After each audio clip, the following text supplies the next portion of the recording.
My sisters and I all lived in one room, 2 bunk beds, and my parents were in the room next door.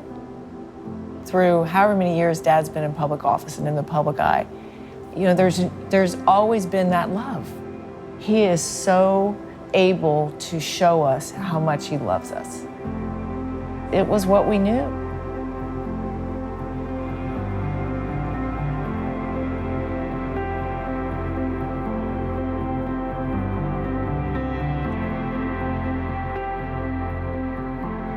I'd grown up in a family where politics was a permanent part of the landscape. My dad had served in the state senate for 8 years, ran for governor in 1944, continued to be relatively active in politics. So I had many experiences around politics and politicians. What you see is what you get. He is who he is, whether he's alone with us or whether he's out in the public. He was very accessible, but he was a good listener. He could make you think that what you were saying was very important to him, and indeed he was recording it for posterity.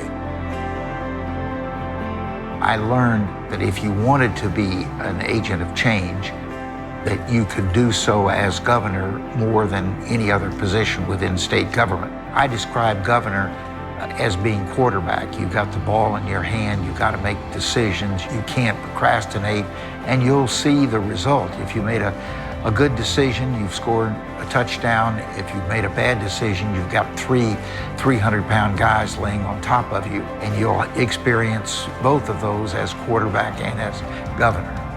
Throughout my governorship, I was increasingly made aware of how many decisions that affect Florida are made in Washington. So I began thinking about running for the U.S. Senate and ran in '86.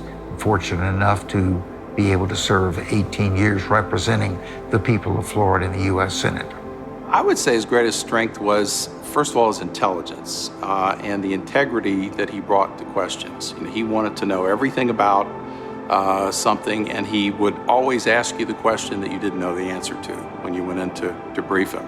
You'd be sent back out to go find out the answer to that question. He really, really cared about trying to make our schools better. Under his tenure, universities did leaps and bounds in improvements in spending. Dad is an example of what a true public servant is. And anyone who wishes to run for office should have at their very core, not what's the politics of this, but what's the right thing to do. He was not overly concerned, in my opinion, about the politics. He was more concerned and more focused, if you will, on making sure that this decision-making was in the best interest of the people of the state of Florida. The thing you want to avoid is ever being in a position that you feel you have to take a vote that you don't really believe in because it will help you get reelected, and you are afraid of what life would be if you didn't hold that public office. I think the way he connected with the people of Florida was, first of all, doing work days. That gave him a dimension, I think, with people that doesn't exist for most people in politics. One of his greatest strengths is his ability to learn. He's always asking questions, but you learn the best when you're with somebody and they're working with you. They really open up and tell you their life story, their needs, and they became his friends. I watched my dad change through the work days. People come up to me every single day and share with me a story about the way that he interacted with them, and they just think he was the greatest governor ever. He literally went and he did it. He actually worked. He worked hard. He met people that worked hard every day, and he emulated them when he was on the job.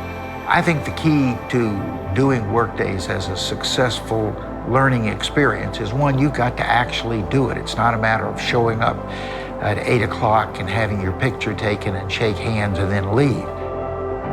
What we're trying to do at the Graham Center is encourage young people and people of all ages to learn about their communities by actually getting involved. Democracy was never intended to be a spectator sport. It's always been participation. People need the opportunities to participate, and they need the skills to participate effectively. The center is a place that you can tell that he cares about because he's always there listening to students. He believed in me, he believes in students, and he opened that door for me. I don't think legacy is something that you build. I think what you try to do is set your goals, work as hard as possible to execute on those goals, and then historians will decide. I would say hard work is his legacy, and look what came of it. He's done so much good for Florida and our nation.